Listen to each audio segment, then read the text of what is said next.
또 돌아온 적이 없수다 11회 시간입니다. 남북 간에 어쨌거나 뭐 회의 결과가 도출이 됐습니다. 북한이 진적으로 사과했느냐 아니냐를 놓고 얘기가 많은데요. 그래서 오늘은 그 회담 결과를 둘러싼 주변의 정황 그리고 이것을 보도한 대한민국 언론들의 보도 태도 한번 짚어보겠습니다. 근데 박사님, 네, 유감이란 단어 우리 한 번만 좀 짚어봤으면 좋겠어요. 정말 유감입니다. 네. 아니 있잖아요. 네. 저는 유감이란 말을 별로 안 좋아해요. 네. 왜냐면은 유감이다 이 말을 들으면 저는 딱 이런 상황이 생각나요. 한번 우리 상황극을 한 번만 해봐요. 네. 유감이다. 자, 여기에 어떤 여자가 지나가다가 립스틱을 빨갛게 입술을 꽉 찍었어요. 지나가다가 네. 어때요? 왜 답이 안 나와요?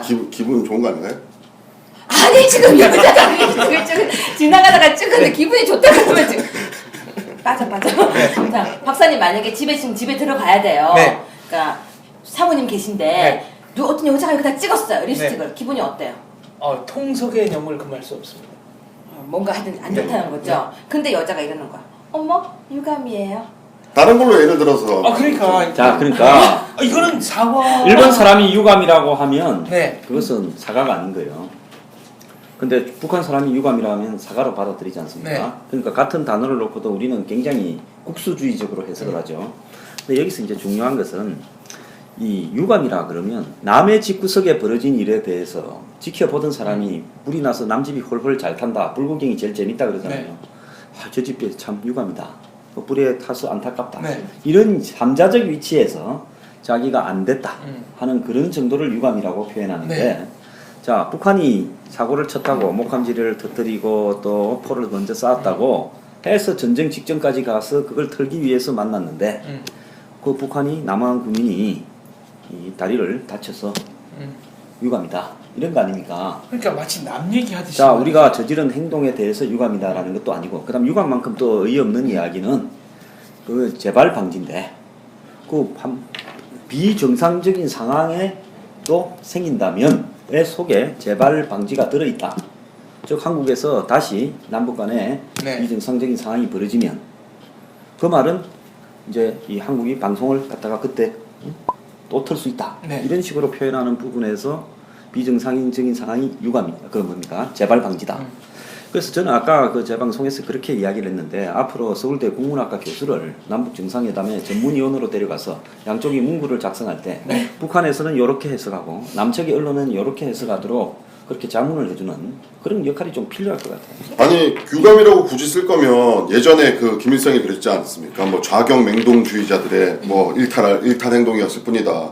그러니까 뭐 누구 책임 주체 하다못해 자기가 시켰겠지만 자기 잘못은 없다 이런 얘기였어요. 그러니까 이 유감이란 말을 개인적으로 그 들어버리면 일반인들은 사실 더 기분 나빠요. 그 자기가 아까 교수님 말씀하셨지만 여기다 아니 이건 뽀뽀 아니고 이거 풍소 개념처럼 그렇게 말을 해버리면 그럼 아베가 뭐 우리 위안부 할머니들에 대한 행위에 대해서 유감이라고 얘기하면 우린 뭐 그 사과 받아들일 겁니까? 그러니까 지금 황 변호사가 했던 얘기, 김일성이 한 그 얘기는 8.18 돕기 만행에 예. 나름대로 이제 사과를 했다고 한 표현이 그거였습니다. 핑계라도 대란 얘기죠, 저 얘기는. 1976년 판문점 도끼 만행 때 유감 단어 자, 한번 그때 썼고요. 판문점 도끼 만행은 북한군이 만천하에서 이미 카메라 동영상 속에서 이 도끼를 가지고 휘둘러서 미군을 2명 죽인 거 아닙니까? 네.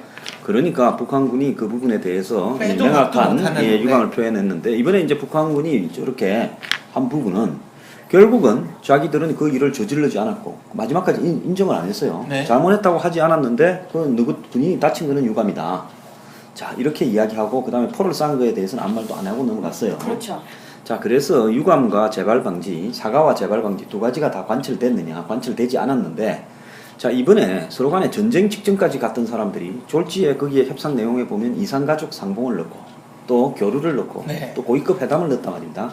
서로 만나고 싶어서 은근은근 했는데, 즉 남녀 간에 서로 엄청 좋아하는데, 만나기만 하면 싸워, 치고 받고 핥히고 막 몽둥이로 때리고, 그러다가 또 두 사람이요, 또 만나서 차 마시면 또 막 그렇게 싸운 사람이 화기에 그러니까 만나고 싶어서 뭘 해주고 싶어서 안달을 한 사람들이 그냥 그게 제대로 이 어떤 대화를 하기 위한 틀이 안 짜여지니까 네. 전쟁 직전까지 갔다가 만나서 저렇게 애정을 표현한 것처럼 비춰질 수도 있지 않겠나. 북한이 이번에 포를 쏘고 우리가 이제 즉각 대북 확성기 방송을 시작하면서는 남남 갈등이 일어나지 않았는데 오히려 합의문이 나오고 나서 이 해석을 둘러싸고 남남 갈등이 좀 나오고 있는 것 같습니다. 그러니까 저는 아까 말씀드렸듯이 유감이란 단어가 지금 총 사용됐던 것이 4번이 있었더라고요. 이때까지. 아까 말씀드렸던 도끼 난행 사건, 그리고 1996년도 강릉 잠수함 침투 사건, 그리고 세 번째가 2002년 2차 연평대전. 그리고 3번이네? 연평해전 그리고 요번까지 이제 4번이네요. 갑자기 숫자를 더하기를. 그렇게 총 4번이었는데 전 유감이라는 단어를 쓴다는 자체가 이번에도 아무것도 인정을 하지 않은 것이 아닌가. 물론 전쟁을 바랬던 건 절대 아니죠. 우리도. 하지만 이 사건에 대해서 누가 그래도 했는지에 대한 이야기는 했어야 하는데 그런 얘기 주체가 전혀 없이 쑥 빠지고 어머 다쳤네? 유감이야. 네. 이 단어가 제가 볼 때는 이게 뭔가 석연치 않았어요. 근데 저는 이런 부분보다 여기에 대한 내용보다 이런 것을 발표하고 또 안내하는 언론이 전 더 문제였다고 생각해요. 언론의 어떤 점이 특히 마음에 안 드셨습니까? 아니 요번에 내가 얘기하려고 하는데 왜 알겠습니다. 먼저 바로 네, 치세요. 알겠습니다. 아니 나이 많은 사람들이 젊은 사람 이야기하는 거 방해하지 말라고 댓글 봤잖아요. 하세요. 저희는 댓글에서 개진된 시청자들의 의견을 즉각 반영해서 우리는 귀가 네. 팔랑팔랑. 그게 나이 많은 사람은 제가 아니라는 게 입증이 됐어요. 저 한 살 많아요. 한 살. 저는 되게 억울해. 한 살 많은데 나이. 아니 교수님 먼저 말씀하시고 말하겠습니다.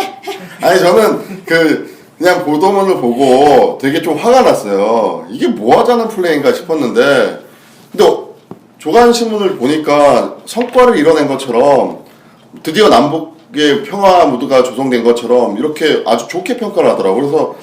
그래서 내가 좀 국어 실력이 딸리는 건지 정세 파악을 못하는 건지 내가 문화 지체 현상을 겪고 있는 건지 저는 이 언론 보도의 그 분위기하고 제 느낌은 전혀 달랐다는 걸 먼저 말씀드리고 싶습니다. 저는 북한 뉴스가 나왔잖아요. 북한에 이쁘장하게 생긴 여자가 딱 이러고 앉아가지고 지금 대한민국에서는 전쟁으로 인하여 슈퍼에서 사재기 열풍이 있습니다. 이런 방송을 했잖아요. 네. 그러면서 우리는 사재기를 하지 않고 있다라고 막 이렇게 방송이 우리 뉴스에서 보여줬어요. 근데 왜 사재기를 안 했는지 아세요? 왜 안 했습니까? 사재기 했어요? 안 했습니다. 안 하셨죠? 저도 안 했어요. 왜 안 하셨어요? 별로 뭐 전쟁 날 것 같지 않으니까. 그렇죠. 우리는 안 날 거라고 생각했던 거예요. 근데 저는 이게 되게 위험하다고 생각해요. 저는 이번에 대통령이 9월 3일 날 중국 전성절 열병식에 참여하니 안 하니 했는데 이번에 만약에 북한이 이렇게 전쟁의 이 위협에 막바지까지 몰고 갔을 때 미군이 없었다면 또 미군의 전력 자산이라고 이야기하는 B1, B2, B52 핵 잠수함 이런 전력이 없었다면 과연 지금 한국이 이 위기에서 어떻게 돌파했을 것인가? 그럼 북한은 왜 이 짓을 저질렀을까? 김정은이 바보라서? 저는 그렇지 않다고 봅니다. 북한은 이번에 굉장히 좋은 선례를 만들었어요. 여태까지 남북 회담에 올라가고 하면 북한이 뭔가를 갖다가 과거에 저질렀던 일을 사과해야 됩니다.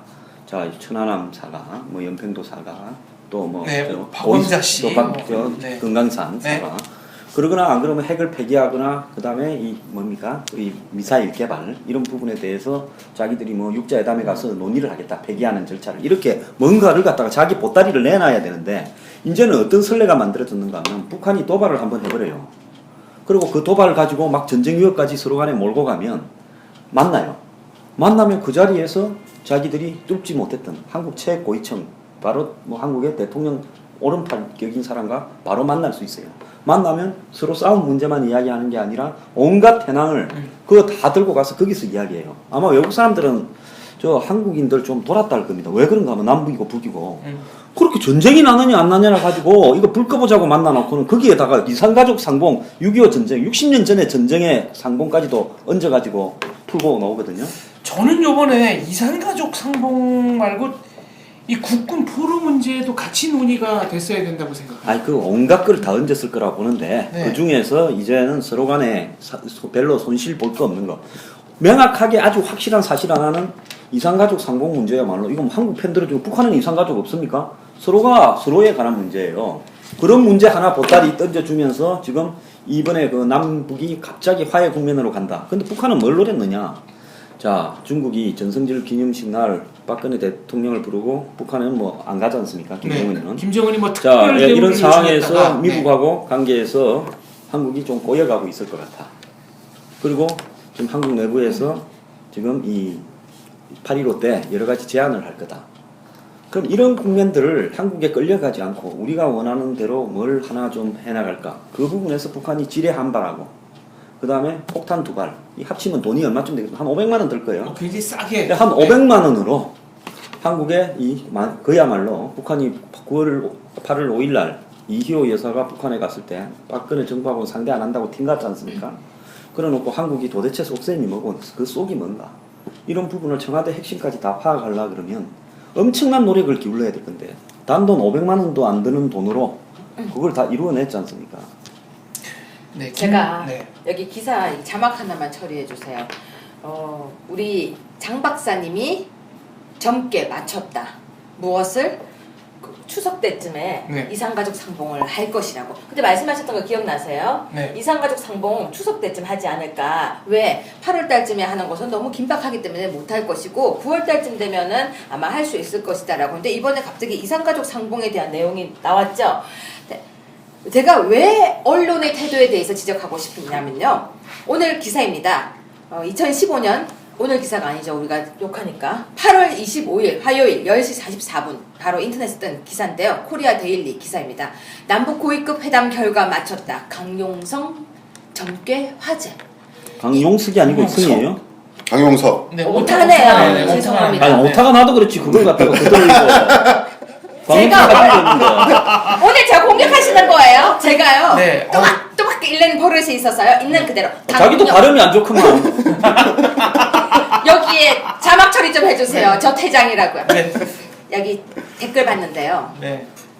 이렇게 소장님 사투리 지적하지 말라는 댓글을 봤죠. 소장님 정말 팬들이 정말 네. 너무 화가 나셨더라고요. 근데요. 우리 묻자고 한 얘기였는데. 근데요, 저희가 시청률을 위해서 소장님 한 분만 희생하면 되기 때문에 작전상 하는 거라서 계속 할 거예요. 네, 끝까지 갈 겁니다. 네. 자, 비슷한 네. 얘기네. 네. 강용석 네. 의원. 네. 강용성. 강용석 전 의원네.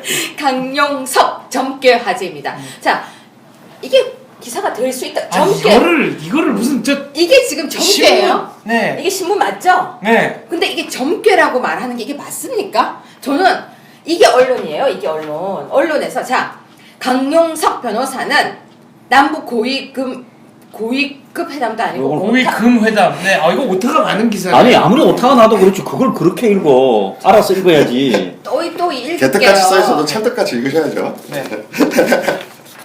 군사적 긴장 해소로 주요 내용을 한 남북 고위급 회담 결과가 발표된 가운데 강용석 변호사의 점친 점괘가 화제를 모으고 있다. 이게 뭡니까? 아니 근데 그거는 이거 뭐 가십거리 같은. 자, 네. 자 그런데 여기 중요한 거는 한치 앞을 모르는데 지금 예를 들어서 어제 뭐 5개 항에 합의가 있었다. 그 중에서 실질적으로 쓸만한 합의는 저는 하나도 없다고 봅니다. 저도 그렇습니다. 네. 네. 서로 간에 대화가 다시 열렸다라는 게 유일한 가치인데요. 자, 지금 이산가족 회담을 하기 전에 적시사에서 실무회담을 할 거 아닙니까? 실무회담 결과가 또 어디로 갈지 아무도 몰라요. 그 이산가족 상봉을 한다라는 전제로 이야기하면 안 되는 겁니다. 자, 그러면 이번에 이런 어떤 부분이 자, 남북에서 다 필요해서요.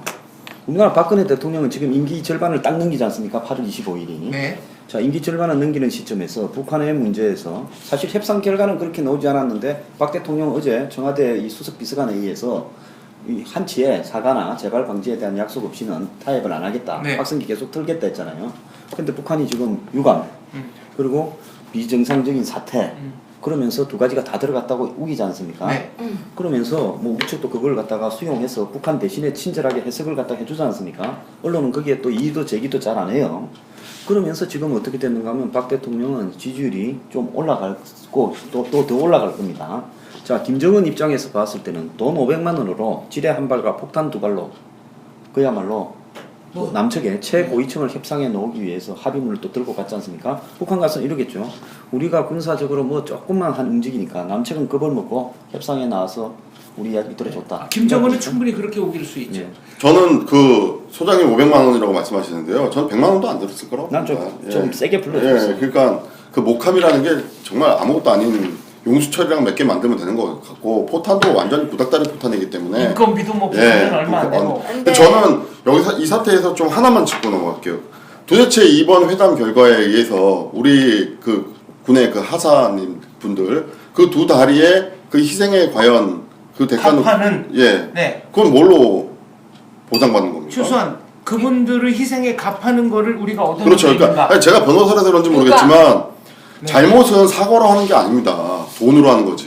그러니까 뭐 돈으로 아니 근데 행동으로 행동으로 변호사님 예. 한 가지를 예. 빠뜨렸어요. 돈으로 하려고 하면 그 대상이 있어야 되는데 대상이 없잖아요. 우리가 했다는 말이 없어요. 유감이라는 단어는 그래서 내가 제가 제가 보면서 안을 보면서 유감이라고 할 수도 국제 있고 관계는 힘의 관계이기 때문에 제가 얼마 전에 베나TV에서 한번 말씀드렸는데 의심스러우면 북한의 행동이에요. 일단 한번 까고 그 다음에 회담에 들어가가지고 뭔가를 얻어내야지. 뭐 지금 네. 유감이란 말 그리고 뭐 이산가족 이렇게 저는 물타기로밖에 안 보이거든요. 네, 지금 아까 네. 500만 원 들었다 그러고 100만 원 들었다 네. 그러죠? 더 들었어요. 50척 잠수함 움직였죠. 아 근데 그 얘기도요. 네. 네. 북한의 잠수함으로 움직일 만한 기름이 별로 없어서 그래서요. 네, 항구는 떠난 건 맞는데 멀리는 못 갔을 거다. 자, 잠수함이요. 잠수함은 물 밑에만 내려가면 안 보여요.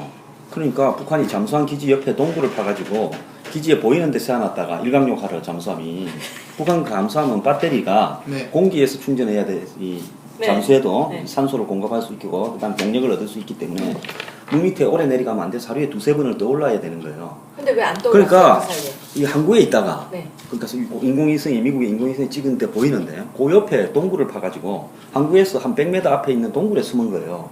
그래도 그래도 기지는 떠나게 되죠. 그런데 저는요 계속 그 언론에서 보도하고 있는 기사를 보면서 남북 정상회담 고위급 회담 중 그러면서 계속 50대 잠수함이 보이지 저 이거 않는다. 소설 한번 써볼까요 또? 또 소설. 예. 네, 소설. 네. 전 소장님 소설 괜찮았어요. 소장님 말씀에 전적 동의하면서요.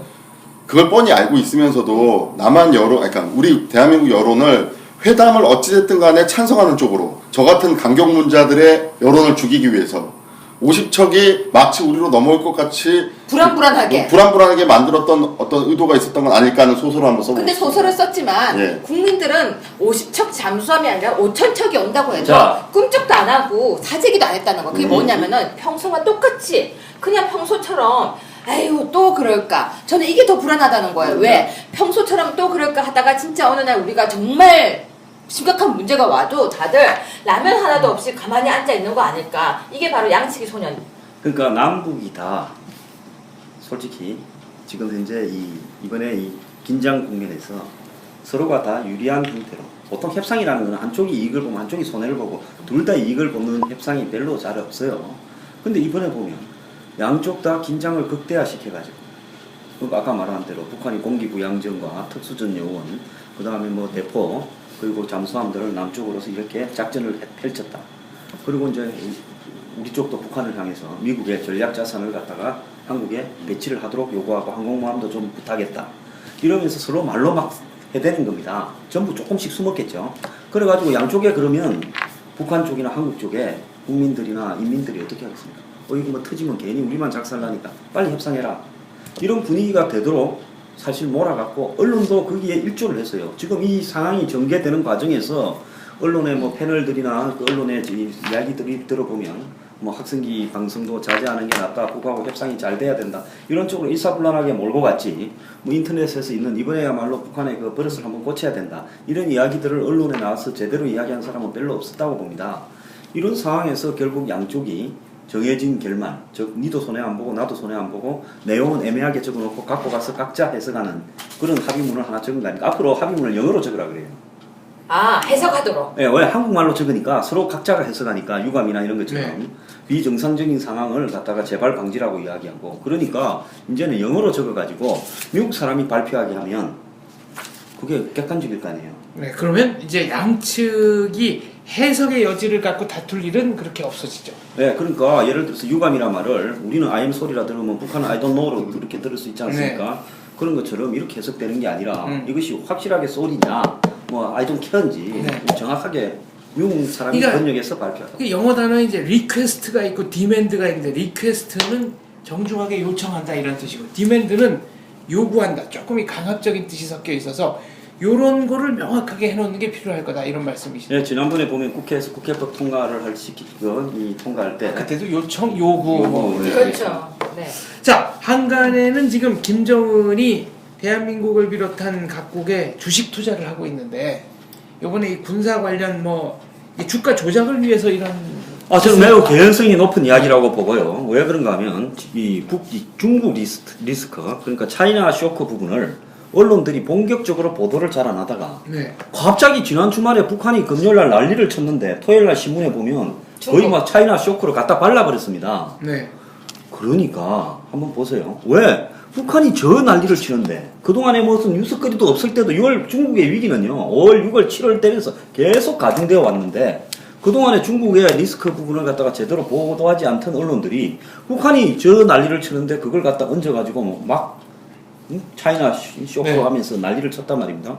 그걸 보고 왜 평소에 안 저러다가 불이 났는데 저렇게 열심히 부채질을 갖다가 북한 리스크까지 하느냐 제가 네. 의아스러웠는데 김정은이 한국의 주식이나 아시아 주요 주식에 이 투자를 해서 그것도 그냥 투자한 게 아니라 파생 상품에서 주식 가격이 내려가면 네.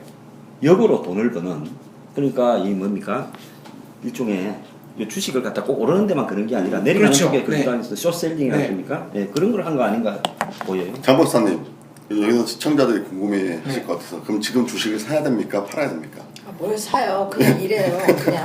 아니, 뭘, 주식도 뭘 주식을 어떤 지금 지금. 어떤 종목을 어떻게 사느냐 뭐 이런 게 중요한 거지. 이건 네. 한 살 더 산 내가 알겠습니다. 조언을 해줄게요. 주식 같은 거 손대지 네. 말고 열심히 의뢰인 사건 열심히 알겠습니다. 하고 열심히 또 저격 찍으세요. 변호사가 주식을 사야 되느냐라고 할 정도로 네. 살기가 어려운 나라 요즘 경제 상황이 어려운 것 같습니다. 아 그걸 왜 이렇게 갑자기 비참하게 만들어? 아니 주식은 개인이 기관 투자가들을 당하기가 쉽지 않은 게임이죠. 기본적으로는. 그렇죠. 그리고 개미가 살아남기도 힘들어요. 보통 외국인들하고 연동해서 사면 된다 그러는데 개인 투자자들이 쉽게 그러지 못하겠더라고요. 저도 그래서 많이 망했습니다. 아무튼 김정은이 정말 이런 식으로 주가 조작까지 한다 그러면 이거는 뭐 거의 최고의 걔는 주가 진짜 조작 자본주의 수단이 찐이구만. 있는 거예요. 지금 네, 김정은이 북한이 주식 투자까지 할 운영하고 정도는. 있는 단기적인 자본이 한 50, 네. 50조 네. 뭐 장기적으로는 한 200조 정도까지는 가지고 있는 게 아니냐 이렇게 보는 시각들도 있어요. 그런데 이런 어떤 부분들을 그럼 어떻게 이렇게 놔놓고 있냐 스위스나 영국의 이 금융시장에 풀어놓고 있을 거다 이렇게 보는데 북한은 자기들이 지금 아직까지는 중국 변수나 그리스 변수, 미국 변수 이런 데에서 북한이 주 변수가 되지 못하는데 네. 조금 더 예를 들어서 북한이 주 변수로 이렇게 끌고 갈 수 있다 하면 확실하게 예를 들어서 환 시장 같은 경우에 왜 지금 주식보다 더 예민하게 반응하는 것이 달러 시장 아닙니까? 그렇죠. 요즘 네. 미국의 금리 인상하고 네. 맞물려가지고요. 이번에 보면 달러가 1,200불이 넘었잖아요. 넘은데 오늘 네. 조금 빠졌어. 이런 시장에 좀 투자를 해놓는다면 돈을 벌 수 있겠죠, 김정은이. 근데 지금 이 상황에서 또 하나 더 말씀드리고 싶은 것은 그러면 뭐가 해결됐냐고 하는 거죠. 해결된 거는 뭐 별로 없어요. 우리 지뢰가 지뢰가 터지고 책임자 처벌도 없었죠. 아니 이산가족도 이러다가 나중에 북한이 또 특집 잡아가지고 안 한다 그러면 또 방법 없는 거 아닙니까? 그러니까 그땐 또 지금 확성기 방송 할라나? 아무것도 전 며칠간 일대이 회담 하면서 아침에 일어나 눈 뜨면 제일 먼저 이제 기사부터 봤었어요. 뭐가. 근데 오늘 아침에 이제 회담문 발표 이렇게 돼 있었는데 아무것도 없어요. 아무것도. 그러면 지금 아까도 우리 군인들은 어떤 마음의 상처라도 달램을 받았는가? 아무것도 없었고 우리 국민들은 그러면 무엇을 받았는가? 그것도 아무것도 없고. 그러니까요. 물론 전쟁의 나라 그게 아니라 회담의 장소까지 가서 그렇게 며칠간 했으면 협상 테이블에 앉았으면 협상을 제대로 끌어내야 되는데 제가 볼 때는 이 유감이라는 단어를 가지고 왔는데 우리 언론은 또 격차를 하고 있어요. 51%의 성공이다. 이 아주 얍실한 숫자죠. 자, 근데 51% 성공. 국민들이 좀 속았죠. 토요일 날 밤을 샜죠. 오후 6시 반에 그렇죠. 만나니까. 일요일 날 또 밤을 샜죠. 월요일 날도 밤을 새가지고 화요일 날 새벽 한 2시경에 타결이 됐지 않습니까? 그러면 국민들이 봤을 때 60대, 70대 노부들이 네. 저렇게 잠도 안 자고 홍영표 장관은 50대 초반입니다. 네. 아니 저렇게 견디기 어려운. 예, 저렇게 잠도 안 자고 스케줄이 저렇게 3일을 갖다가 네. 서로 간에 이 국가와 민족을 위해서 북측이든 남측이든 저렇게 애를 쓰구나 했는데 뒤에 지금 협상 타결되고 나서 나온 거 보면 뭐 했냐? 가끔 와서 협상하고 글자 비어 문자 있어요. 고치려고 예. 이제 평양하고 네. 서울에 보내고 자기들은 옆방에 가서 좀 잤다는 거 네. 아닙니까? 근데 좀 이상한 게 중간에 4시간씩 비고 평양 가서 보고하고 다시 오는 동안에 쉬고 있다가 그 부분이 없이 계속 기사에는 몇 시간 릴레이. 그러니까 이게 협상이 잘못돼가 전쟁 나나 하고 국민들은 잠을 안 자고 텔레비를 밤새도록 틀어놓고 보는데 협상회 당사자들은 잠깐 나와서 협상하고 또 훈령을 받으러 보낸 동안에 뭐 훈령 받을 것도 없죠. 근데 보통 협상을 할 때 우리 측은 좀 전권을 받고 나가지 않습니까? 아니요, 중간중간에 청와대하고 바로 우리는 그러니까 통화로서 네. 이야기하고 바로 그게 그- 화면이 있는데 북한은 그런 것을 믿지 않아서 평양까지 그러니까요. 차를 타고 가서 어떻게 할까요? 하면 이렇게 하면 다시 타고 내려와서 협상 테이블에 다시 앉았다가 또 네. 가고. 결국 북한이 양보한 거는 없는 겁니다. 준전시 상태를 해제. 해제한 거는 뭐 자. 지들끼리 자, 하다가 푸는 거고요. 네. 네. 아니, 없어요. 그리고 지금 보면요, 우리 확성기 방송을 중단했는데 아까도 소장님이 말씀하셨지만 우리 대통령께서 그러지 않았습니까? 확성기 방송은 중단하지 않는다. 사과를 받지 않는 이상. 근데 이 사과 아까 제가 처음에 방송 시작할 때 했지만 사과와 유감은 우리 한국말에서는 제가 그래도 국어를 조금 잘했었는데요. 사과는 사과고 유감은 유감이에요. 그렇죠. 이걸 왜 동일시 보는 단어의 체계가 남북 간에는 이런 새로운 언어 시스템이 생겼는지 모르겠다는 거죠. 그러니까 북한은 자기가 이렇게 이 평균이라면 손해 안 보고 처음에 원점이라면 네. 원점에서 자기들이 가지고 있는 보따리를 좀 풀어가지고 내놓는 게 아니라 전쟁을 일으키겠다고 준전시 상태를 협박하는 네. 또 포를 쓰고 DMZ의 지뢰를 터뜨리는 이런 도발을 해서 앞으로 좀 왔다가 원래 원 상태로 돌아가면서 많이 양보한 많이 것처럼 양보한 것처럼 사기를 치죠. 비춰지게 그 전형적인 공산주의자들의 협상 전략 네. 아닙니까? 그 단어상으로서도 실제로 보면 뭐 사과하거나 재발 방지하거나 이런 것도 없어요. 근데 여기서 하나 중요한 게 미국이 어제 국방부가 미국 시간으로 월요일 날 그러니까 오늘이죠. 네. 오늘 새벽이죠. 회의를 해가지고 북한을 어떻게 할 것인가 현 사태가 매우 위험스럽다. 한국 시간으로 화요일 그래서 미국이 새벽. 동원할 네. 수 있는 자원들을 어떻게 가동할 건가를 논의하는 회의가 있었는데 협상이 딱 타결된 시점이 미국의 아침이 딱 시작되는 시점에 끝나버렸거든요. 네. 그럼 이걸 뭘 의미하느냐? 북한은요. 자, 지뢰가 한국군이 8월 5일쯤 4일쯤 걸로 지나갈 거니까 딱 터졌다. 그러면 한국군이 이게 우리 건지 아닌지 증거 잡힌 것도 네. 없고 뭐 한국의 열상 감시 장비가 작동을 했는지 안 했는지 제대로 안 될 거니까 3, 4일 걸릴 거다. 4, 5일 걸릴 거다. 그런 다음에 한국이 만약에 북한 소행이다라고 발표를 하면 뭐 한국 대통령이나 한국 정부에서 또 우리 쪽에 여러 가지 8.15가 다 돼가니까 제안도 해올 거다. 자, 그런 다음에 뭐 우리는 지침이 뚝 떼고 아니다라고 이야기하고 한국이 계속 뭐 확성기를 틀든 뭘 하면 우리는 포는 한 방 쏘고 기다리자. 처음부터 계획대로 좀 말려들어간 거 아닌가 하는 느낌도 저는 많이 듭니다. 네, 어쨌거나 중요한 점은 북한이 대북 확성기 이거를 굉장히 좀 아프게 생각했다는 겁니다. 아, 그건 또 나는 그렇게 생각을 해요. 네. 북한의 전략적인 어떤 입장에서 대북 확성기가 매우 아픈 것처럼 네. 북한이 포장해온 거 아니냐. 아. 솔직히 대북 확성기에서 트는 정도의 이야기들은 북한 곳곳에 주민들이 TV에 조그만 장치를 하면 다 볼 수 있는 내용이고 네. 또 솔직히 말하면 CD로나 뭐로나 해서 북한에 보면 뭔가 DVD 플레이어라든지 이런 형태로 다 그거 볼 수 있는 어떤 장치들이 어지간한 중산층 이상이 되면 많이 다 봤다라는 거 아닙니까? 탈북자들 분들하고 한번 그렇죠. 이야기해 보십시오. 네. 그런데 저기 무슨 휴전선에서 틀어댔기는 저런 어떤 확성기 내용들, 뭐 한국 가수 이야기, 뭐 일상적인 북한의 세습에 대한 네. 비판 이런 것들이 그렇게 아팠을까요? 아, 그거는 탈북자 얘기를 들어보니까 또 다르더라고요. 그러니까 과거에는 너 이거 어디서 봤어? 그러면 이제 뭔가 불어야 되잖아요. 예.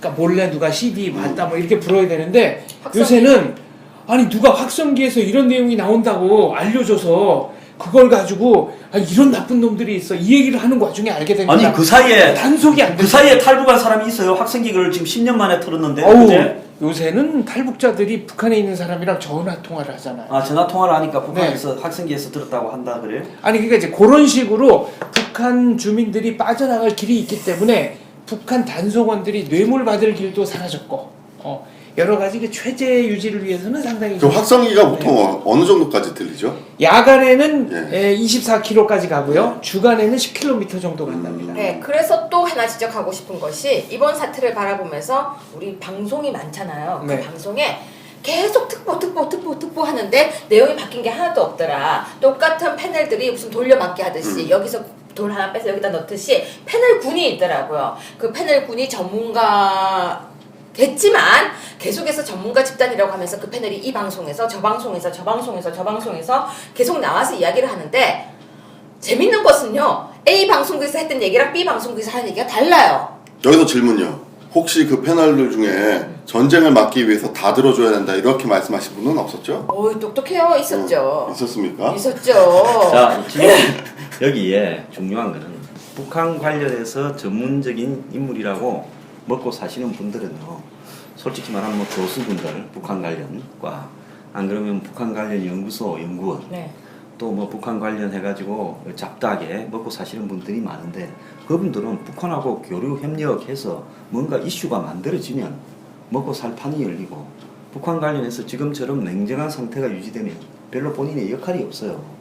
그리고 본인의 또 출세하기도 네. 쉽지가 않아요. 그렇기 때문에 그분들 대다수가 솔직히 말하면 남측이 북측 간에 최대한 북측을 달래고 얼려서 주고 뭐 교류 협력하고 햇볕하고 그러자고 주장하는 사람들이 대부분의 지금 패널들 행태일 거라고 저는 봐요. 그래서 저는 무조건 들어주자 햇볕 정책은 저는 아니라고 생각해요. 왜냐하면 교육이라는 게 그런 게 있어요. 항상 격려. 할 수 있어.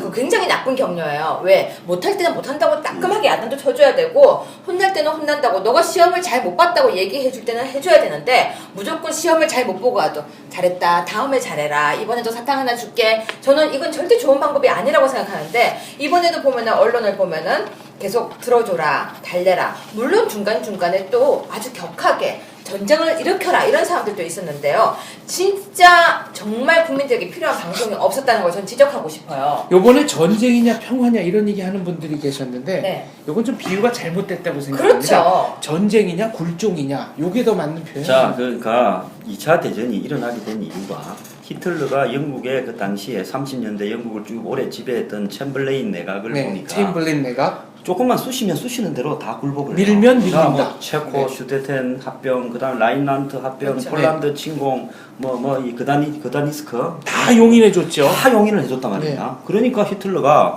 처음에는 배나 비행기, 그다음에 뭐 이런 것들을 갖다가 항공모함 이런 부분들을 갖다가 늘려가니까 그 늘려가는 부분에 대해서 처음에는 1차 대전에 패배해서 그런 걸 못 만들겠어요. 군축협정 위반이죠. 네, 그런데도 그냥 뭐라고 제재를 안 해요. 오히려 독일을 이용해가지고 소련을 견제하자 이런 이야기까지도 있었단 말입니다.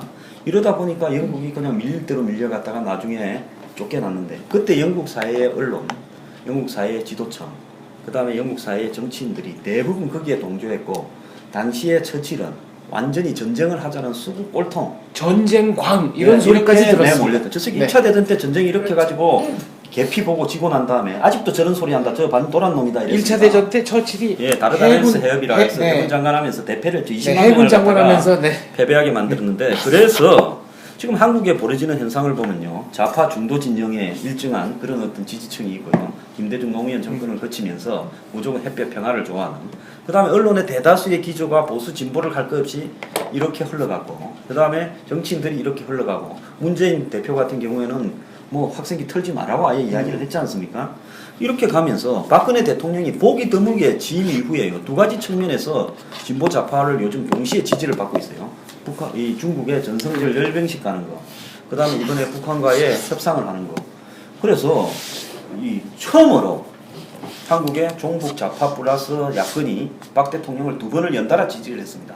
이게 과연 좋은 걸까요? 저는 한번 생각해 봐야 됩니다. 이번에 나온 내용 중에서 대통령께서 드레스덴에서 통일은 대박이라고 이야기를 했다. 이번 사건을 보니까 이번 사건이라기보다는 이번에 이제 협상을 보니까 우리가 통일이 다가서고 있다 이런 얘기가 많이 나오고 있더라고요. 그리고 북한과 우리가 저렇게 만나면 손잡고 악수하고 뭐 반갑게 웃었다 동갑들이 만나서 저렇게 화사하게 웃었다 그러면서 신문에 기사가 나오니까 국민들은 보면서 우리가 통일이 다가오는 거 아닐까라고 생각하는데요. 전 여기서 정말 한 가지 정확하게 지적하고 싶은 것이 동서독을 남과 북이와 똑같이 생각하고 있는 거 정말 큰 착각입니다. 동독과 서독은요.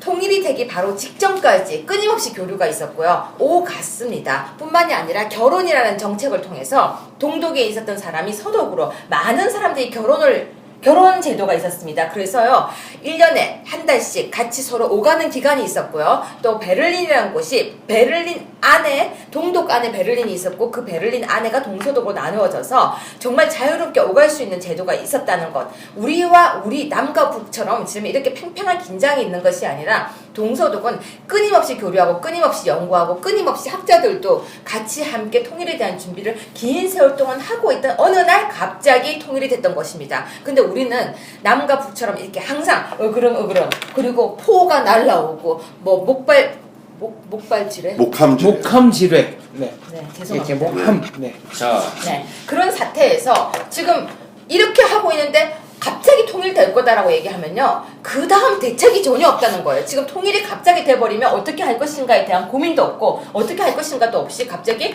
너무 화기애애한 분위기를 연출하면요, 저는 국민들이 혼란스러울 거라고 생각해요. 그러니까 영화가 보면 갑자기 마지막에 급반전을 해가지고 영화가 계속 이 슬픈 영화다가 네. 마지막에 코미디로 끝나버리면 이건 뭐지 하면서 이제 휘바람 불면서 영화 입장료 내놔라고 하지 그렇죠. 않습니까? 아, 옛날에는 네, 그러니까 이번 같은 경우에도 예를 들어서 이 갑작스러운 반전에 의한 이런 결과들은 전쟁 직전에서 갑자기 남북이 최고위층에서 교류와 협력을 주도해가는 모양새로 이렇게 뜬금없이 지금 3일 반 만에 나왔지 않습니까? 이런 모습들은요, 국민들의 이 정신 건강에 좀 좋지가 않아요. 네, 저도 국민들이 예를 들어서 스토리를 좀 예상할 수 있도록 만들어가는 거.